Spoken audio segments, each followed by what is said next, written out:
हेलो दोस्तों, अगर आपको हमारा ये वीडियो पसंद आया तो प्लीज हमारे चैनल को लाइक, कमेंट एंड सब्सक्राइब करना मत भूलिए, ताकि हमें जल्द से जल्द ज्यादा से ज्यादा सब्सक्राइबर्स मिले।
music and a step and make the girls behave.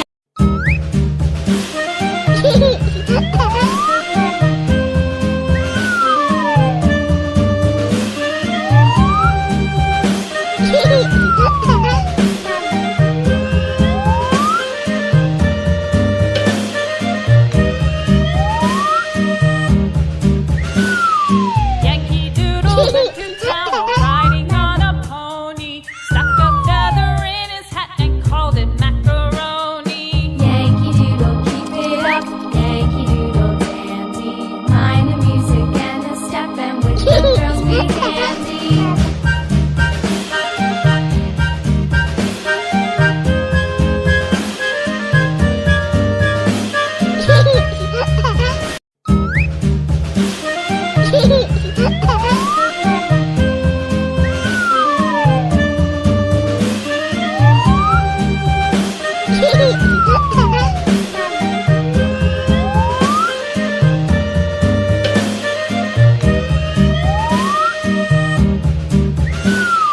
Yankee Doodle went to town riding on a pony, stuck a feather in his hat and called it macaroni. Yankee Doodle, keep it up. Yankee Doodle dandy.